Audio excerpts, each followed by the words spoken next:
الحمد لله الذي أبدع الأفلاك والأرضين والصلاة والسلام على سيد الأنبياء والمرسلين خاتم النبيين شفيع المسلمين شفيع المذنبين رسولنا ورسول رب العالمين الذي من قال كنت نبيا وآدم بين الماء والطين وعلى آله وصحبه أجمعين أما بعد أعوذ بالله من الشيطان الرجيم بسم الله الرحمن الرحيم قل هل يستوي الذين يعلمون والذين لا يعلمون صدق الله مولانا العظيم وصدق رسوله النبي الكريم ونحن على ذلك لمن الشاهدين والشاكرين والمطمئنين والحمد لله رب العالمين إن الله وملائكته يصلون على النبي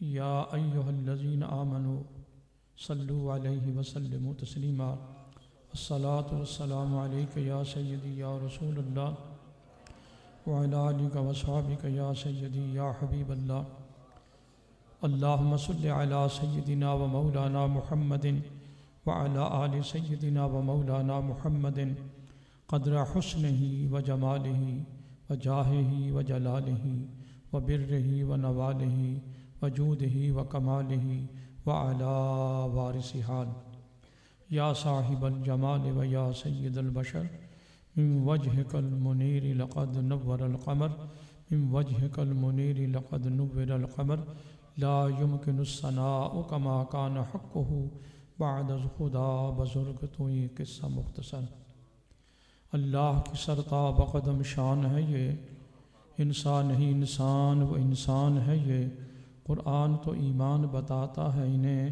اور ایمان یہ کہتا ہے میری جان ہے یہ صبح طیبہ میں ہوئی بٹتا ہے باڑا نور کا صدقہ لینے نور کا آیا ہے تارا نور کا نہایت ہی قابل احترام سامعین کرام ذوی الاحتشام علماء مجلس اور مجلس کی رونق مجلس کو سجانے والے مجلس کو اتنا خوبصورت بنانے والے گلستان علم کے گل سرسبد گلستان علم کے سرپرست گلستان علم اور عمل کے استاد میرے نہایت ہی عزیز میری آنکھوں کے تارے میری محبت کے پیارے جناب استاد العلماء علامہ مولانا ابو بکر صدیق صاحب الازہری زیدہ مجدہ اور جتنے علماء جلوہ فروز ہیں آپ کی موجودگی میں میرے بیان کی کچھ انداز ضرورت تو نہ تھی ویسے بھی میں استاد الاساتذہ حضرت علامہ مولانا عبدالستار صاحب سعیدی مدد اللہ العالی دامت برکاتہم العالیہ ان کی زیارت کے لیے اور ان کا خطاب سننے کے لیے حاضر ہوا تھا تو یہ بھی حضرت کی مہربانی ہے کہ انہوں نے مجھے یاد فرمایا یہ تعریف میں اس لیے نہیں کر رہا کہ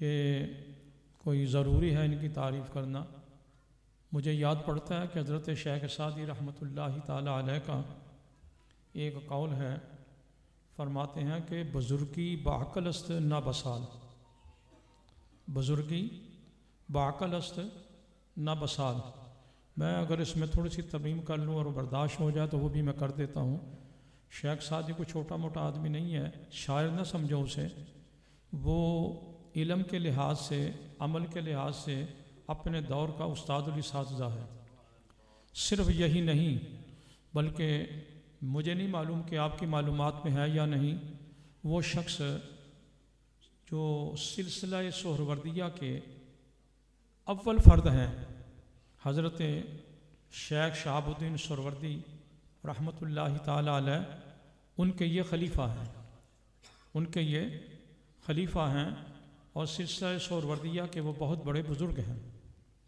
اور ان کی کتابیں جن لوگوں نے طالب علم میں پڑھی ان کو ہی معلوم ہے کہ اس کا مقام کتنا ہے۔ تو وہ یہ ارشاد فرماتے ہیں کہ بزرگی باعقل است نہ بسال، سالوں کے ساتھ زندگی نہیں ہوتی، عقل کے ساتھ ہوتی ہے۔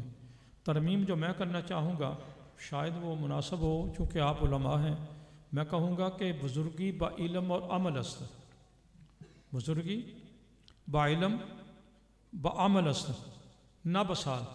زندگی جو ہے یہ علم کے ساتھ ہے اور عمل کے ساتھ ہے، اور ظاہر ہے کہ علم اور عمل جب بھی ملے گا تب عقل ہوگی، جی عقل ہوگی، ذکاوت ہوگی، تو پھر عقل سے کچھ آدمی حاصل کر سکے گا۔ لیکن ایک ہے دنیا داروں کی عقل کہ وہ عقل جو ہے وہ عقل کی طرف دوڑتی ہے۔ عقل کا معنی بھوک ہے، پیاس ہے اور یہ کھانا ہے، وہ ان کی جو ہے نا وہ عقل جو ہے وہ عقل کی طرف دوڑتی ہے، لیکن اہل علم کی عقل جو ہے وہ علم کی طرف دوڑتی ہے۔ جی اچھا، جو عقل کی طرف دوڑتے ہیں وہ کالجوں کے مالک نہیں ہوتے، مالکوں میں ہوتے ہیں آج کل، یونیورسٹیوں کے مالک ہوتے ہیں آج کل، اسکولوں کے مالک ہوتے ہیں آج کل، فیکٹریوں کے مالک ہوتے ہیں آج کل، اور کاروبار کے مالک ہوتے ہیں آج کل۔ نعرہ تکبیر، نعرہ رسالت، کہ بلا سب تشریف لائے نے اور میرے بیان کی ضرورت کوئی نہیں سی۔ تو بہرحال چونکہ عمر کے لحاظ سے میں بڑا ہوں نا، تھوڑی سی میرے پر مہربانی فرماتے ہیں یہ سارے۔ تو ایک بات میں چلو ذرا تھوڑی سی بات کو ختم کرنے کی طرف آتا ہوں کہ بزرگی جو ہے نا وہ عقل کے ساتھ ہے، اور عقل اگر علم کے ساتھ ہو تو پھر یا باجل بستامی ہوتا ہے یا شیخ عبد القادر جیلانی ہوتا ہے، جی۔ اور بزرگی اگر عقل کے ساتھ ہو تو وہ وقت کا نوشیروان ہوتا ہے، وقت کا بادشاہ ہوتا ہے۔ اور اگر بزرگی عقل کے ساتھ ہو تو پھر وہ آدمی یا تو ابو بکر رازی ہوتا ہے، یا امام رازی ہوتا ہے، یا علامہ تفتازانی ہوتا ہے، یا شیخ القرآن مولانا عبدالغفور ہزاروی ہوتا ہے، یا مولانا محدث اعظم پاکستان مولانا سردار احمد صاحب رحمۃ اللہ تعالی علیہ ہوتا ہے، یا امام غزالی زماں حضرت علامہ الازہری ہوتا ہے۔ اور وہ لوگ جو عقل کو علم کی طرف لے جاتے ہیں وہ لوگ ہوتے ہیں کہ کارخانہ دانوں کے نام ختم ہو جاتے ہیں، اور عقل یاقل کی طرف جانے والوں کو صفحہ ہستی مٹا دیتی ہے۔ لیکن علم والے جو ہوتے ہیں وہ مرتے ضرور ہیں، لیکن وہ مرنے کے لیے نہیں، زندہ رہنے کے لیے مرتے ہیں، زندہ رہنے کے لیے مرتے ہیں، اور وہ زندہ رہتے ہیں۔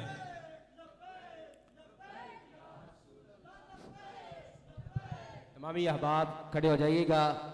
ہماری خوش بختی ہے، خوش قسمتی ہے، ہمارے درمیان تشریف فرما رہے ہیں استاذ الاساتذہ، فخر المدرسین، سند المدرسین، فخر الفضلاء، فخر العلماء، حضرت علامہ مولانا عبدالستار سعیدی صاحب حافظہ اللہ تعالی، شیخ الحدیث جامعہ نظامیہ، آپ تشریف لائے، اہلا و سہلا مرحبا۔ نعرہ تکبیر، نعرہ رسالت، نعرہ رسالت، تاجدار ختم نبوت، تاجدار ختم نبوت، تاجدار ختم نبوت۔ وہ عظیم شخصیت تشریف فرما ہوئی کہ جنہوں نے امیر المجاہدین جیسے شیر لیڈر پیدا کیے ہیں۔ آپ تشریف لائے، ہمارے جامعہ کی رونق کو دوبالا کیا، چار چاند لگائے۔ ہم آپ کو دل کی عطا گرائیوں سے خوش آمدید پیش کرتے ہیں۔ اللہ رب العزت قبلہ استاذ الاساتذہ حفظہ اللہ تعالیٰ کا سایہ تادیر ہمارے سروں پہ قائم و دائم فرمائے، اور آپ کو صحت و عافیت والی لمبی زندگی عطا فرمائے۔ بڑی ہی مصروفیات سے آپ نے وقت نکالا، اللہ رب العزت آپ کو دارین کی سعادت عطا فرمائے۔ ایک مرتبہ پھر نعرہ بلند کیجئے، نعرہ تکبیر، ہاتھوں کو اٹھا کے نعرہ رسالت، تاجدار ختم نبوت، تاجدار ختم نبوت، لبیک لبیک لبیک لبیک یا رسول اللہ، لبیک لبیک لبیک یا رسول اللہ لبیک لبیک لبیک یا رسول اللہ لبیک لبیک لبیک یا رسول اللہ لبیک لبیک لبیک یا رسول اللہ. حضرات، استاد الاساتذہ حضرت علامہ عبدالستار صاحب سعیدی دامت برکاتہم العالیہ جلوہ افروز ہوئے. ان کی موجودگی میں مجھے کچھ تکلم کی ضرورت تو نہ تھی، لیکن چونکہ تسلسل تھا کچھ چند منٹ مجھے ابو بکر صاحب نے کہا کہ ضرور بیان کریں. اساتذہ کی موجودگی میں ایک بات ذہن میں رکھیں، ہمارے بزرگ یہ کہا کرتے تھے کہ جب اللہ والوں کے پاس بیٹھو تو دل کو سنبھال کر کے بیٹھو. جب اللہ والوں کے پاس بیٹھو تو دل کو سنبھال کر کے بیٹھو. جب علماء کے پاس بیٹھو تو زبان کو سنبھال کر کے بیٹھو. علماء کی موجودگی میں زبان پہ کنٹرول ہونا چاہیے اور اللہ والوں کے ہاں دل پہ کنٹرول ہونا چاہیے، کیونکہ اللہ والے دل کی طرف دیکھتے ہیں اور علماء جو ہیں وہ تکلم کی طرف دیکھتے ہیں. تو گزارش میں یہ کر رہا تھا کہ جو عقل والے ہیں، عقل یا کلو، وہ سرمایہ حیات بناتے ہیں، لیکن جب وہ زیر زمین چلے جاتے ہیں تو ان کا نام و نشان ختم ہو جاتا ہے. لیکن جو عقل والے علم کی طرف جاتے ہیں اور اپنی عقل کو علم کی طرف لے جاتے ہیں تو پھر نتیجہ کیا نکلتا ہے کہ ان کو دوام حاصل ہو جاتا ہے. ان کو مرنے کے بعد بھی اللہ تبارک و تعالی زندگی عطا کرتا ہے. سیدی غوث اعظم شیخ عبد القادر جیلانی رحمۃ اللہ تعالی علیہ، آپ نے ارشاد فرمایا کہ افلت شموس الاولین و شمسنا ابدا علی افق العلا لا تغرب.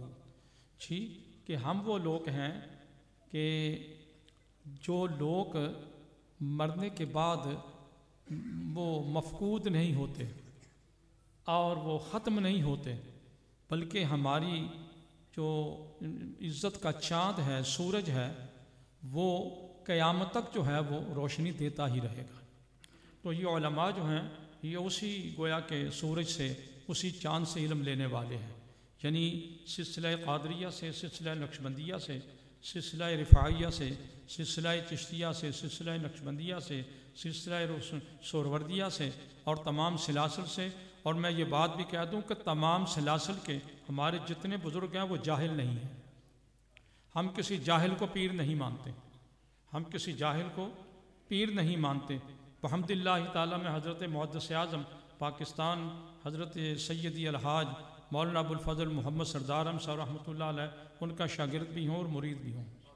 جی اور میں چونکہ حضرت نے کہا تھا کہ پرانی بات بھی کو یاد کرائیں، تو پہلی بات تو میں یہ کراتا ہوں یاد کہ میں نے سن 54 میں جو ہے نا وہ علم دین حاصل کرنا شروع کیا ہے 54 میں.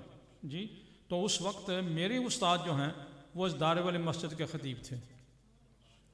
میرے استاد جو ہیں دارے والی مسجد کے جی وہ خطیب تھے.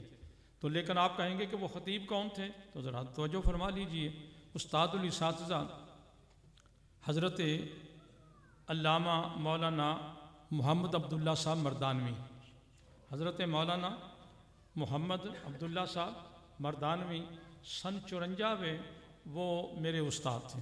اچھا سن 55 کے اندر پھر میرے درس کے اندر تو ان کے بزرگ ہیں ایک حضرت شیخ الحدیث شیخ القرآن استاد الاساتذہ حضرت مولانا غلام صاحب عتیقی دامت برکاتہم العالیہ، پھر وہ بھی اسی مدرسے میں تشریف لائے. جی اور وہ یعنی یوں سمجھے کہ ایک سال میرے سے پیچھے تھے، یا تھوڑا بہت متعارف کے لیے لفظ کہہ رہا ہوں، ورنہ وہ علم اور عمل کے لحاظ سے جو ہے وہ ہم سے کروڑ درجہ بہتر ہے، کروڑ درجہ بہتر ہیں. تو وہ حضرت مولانا غلام صاحب عتیقی اور ان کے ساتھ بہت سے علماء تھے اس زمانے کے اندر. کہنے کا میرا مقصد یہ ہے کہ یہ دارے والی مسجد جو ہے نا یہ علم کا مرکز رہا ہے اور سال 53 سے رہا ہے، اور اس سے پہلے بھی رہا ہے، اس سے پہلے بھی رہا ہے. تو اس سے پہلے آپ کہیں گے کیسے رہا ہے؟ جنہوں نے مسجد بنائی تھی نا مولوی احمد دین صاحب، یہ لوگ بھی استاد تھے. جی ان کا تعلق جو ہے وہ خیالی دروازے کے ساتھ تھا، یعنی درگاہ حضرت شاہ جمال نوری رحمۃ اللہ علیہ کے خاندان کے ساتھ تھا. تو اچھا یہ پھر جو ہے وہ درمیان میں انحطاط آتا رہا، جو نشیب و فراز آتے رہے. پھر ایک وقت آیا کہ یہاں پر استاد الاساتذہ حضرت مولانا محمد عبداللطیف صاحب قادری رحمۃ اللہ تعالی علیہ و جلوہ فروز ہوئے. تو ان کے زمانے کے اندر اس وقت کی جو انتظامیہ تھی، مجھے انتظامیہ کے نام یاد ہیں اور 3-4 کے تو نام میں لے سکتا ہوں. تو اس انتظامیہ کے ساتھ حضرت نے کہا کہ علم کا دریا جو ہے وہ تو زینت المساجد میں چلتا ہے، تو اس کے آگے لائنیں بھی تو ہونی چاہیے. تو لائنیں ہونی چاہیے تو ہم جامعہ فاروقیہ کے اندر کیوں نہ مدرسے کا جو ہے وہ پروگرام بنا لیں. تو اس زمانے کے جو ہمارے مسجد کے محتمم تھے وہ تھے بابا جی محمد عبداللہ نقشبندی تھے. وہ شرقپور شریف کے مرید تھے، اور انہی کا خاندان جو ہے وہ ان میں سے جناب محمد اشرف صاحب بٹ جو ہمارے گجرانوالہ کے میر رہے ہیں، انہی کے وہ چچا زاد بھائی تھے، وہی خاندان تھا. بابے نے آکھا جی تسی گل کرو میں ہونے کام مکا لینا. پھر وہ بابا جی محمد عبداللہ صاحب اور یہ اسلم بٹ صاحب، رفیع گولیاں والا، صوفی میر دین، اور یہ وہ لوگ تھے کہ جن کو انتظامیہ نے مل کر کے یہ جگہ مدرسہ کے لیے خریدی. یہ جگہ مدرسہ کے لیے خریدی، اور خریدنے کے بعد پھر جو ہے وہ حضرت مولانا محمد عبداللطیف صاحب قادری رحمۃ اللہ تعالی علیہ نے یہاں پر درس شروع کیا. پھر آگے بڑھے تو ایک وقت ایسا آیا کہ میں بیٹھا ہوا تھا، یہیں بیٹھا ہوا تھا، تو بابے عبداللہ نے کیا استادہ ذرا طبیعت ذرا اکھڑ طبیعت سی، تو کہنے لگا بھئی تیرے کول تو ہوندا ہی کچھ نہیں پیا، کوئی بندہ اور بھی نال لب. میں کول بیٹھا، میں کہا جی اگر آپ مناسب سمجھیں تو میں ایک آدمی آپ کو بتا دیتا ہوں. کہنے لگا دسو. میں کہا بھئی 10 کے خطیب نے مسجد عمر کے اندر مولانا غلام فرید صاحب ہزاروی تے جی انہوں نے رابطہ کریے تو آ جان گے. انہیں آکھا کتنے آ جان گے، وہ تو پھیٹے. میں کہا نہیں آ جان گے، وہ مینوں اندر کھاتے پتہ سی. کہنے لگا ٹھیک ہے پھر کیویں گل کرنی ہے. میں کہا وہ تین نہیں لگے چلنے. وہ بابا عبداللہ استاد حضرت مولانا عبداللطیف صاحب اور میں، ہم تینوں ان کے بارگاہ میں گئے. جا کر انہوں نے کہا جی حضرت صاحب آ کے جمعہ پڑھاؤ. جمعہ انہوں نے یہاں پڑھایا. تو پھر میرے ہاں کھانے کا پروگرام تھا، وہاں پر بیٹھے اور بات چیت طے ہو گئی.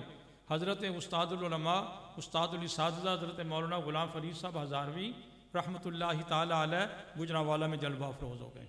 لیکن ایک بات میں اور بھی کہوں کہ مولانا غلام فرید ہزاروی پہلی دفعہ گجرانوالہ میں نہیں آئے تھے. اس وقت ایک وقت تھا وہ قبرستان کے اندر ایک مدرسہ تھا جامع امینیہ نقشبندیہ، وہاں پر بھی وہ مدرس رہے، وہاں بھی وہ کچھ عرصہ جو ہے اس سے پہلے رہے.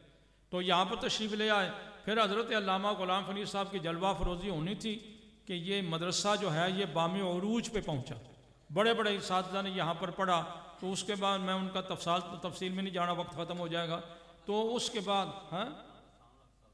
وہ یار وہ میں گل نہیں کرنی، وہ کرا تو میرے 50 بندے میرے ذہن چ نے پھر کہڑا کہڑا اتنے رہے ہیں جی.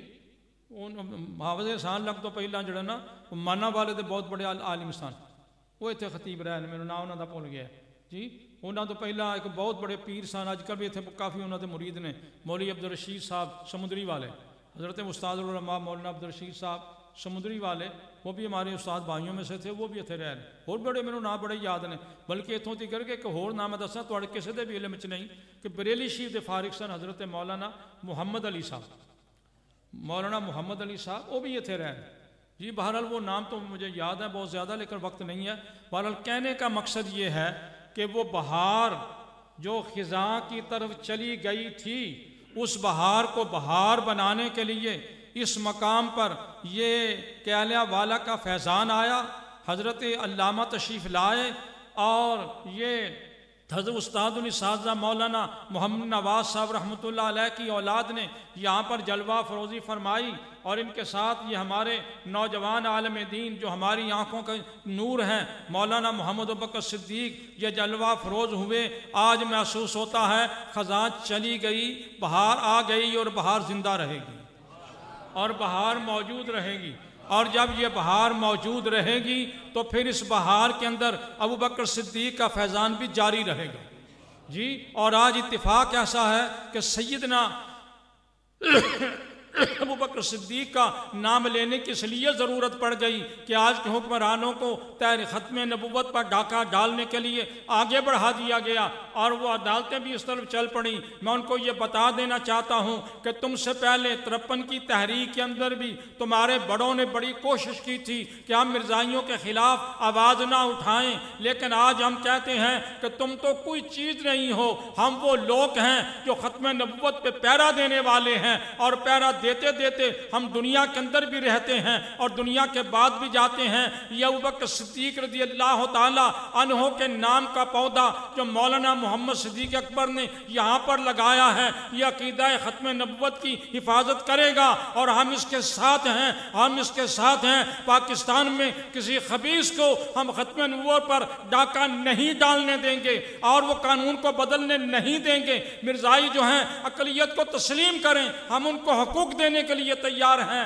لیکن اگر وہ اپنے آپ کو مسلمان کہیں ہم انہیں کافر ہی کہیں گے، کافر ہی کہیں گے، کافر ہی کہیں گے۔ اللہ تبارک و تعالی یہاں اساتذہ کو اور حضرت کو دین و دنیا کی برکات سے مالا مال فرمائے، اور یہ فیض عام جو ہے ہمیشہ جاری و ساری رہیں۔ طلباء کے آج دستار فضیلت پر میں حضرت مولانا کو گویا کہ مبارکباد پیش کرتا ہوں، اور اس دعا کے ساتھ کہ یا اللہ اس میں خزاں کبھی نہ آئے، اور یہاں سے فیوز و برکات جو ملیں وہ ہماری سب کی بخشش کا بہانہ بنے۔ جو اساتذہ کرام کے ساتھ تعاون کرنے والے دوست احباب ہیں، اللہ تعالیٰ ان کو جزائے خیر عطا فرمائے۔ تعاونوا علی البر والتقوی، آپ اپنے سرمایے سے اس مدرسے کے ساتھ تعاون کریں، انشاءاللہ یہ مدرسہ تمہاری عزت کا باعث بھی بنے گا اور تمہاری بخشش کا بہانہ بھی بنے گا۔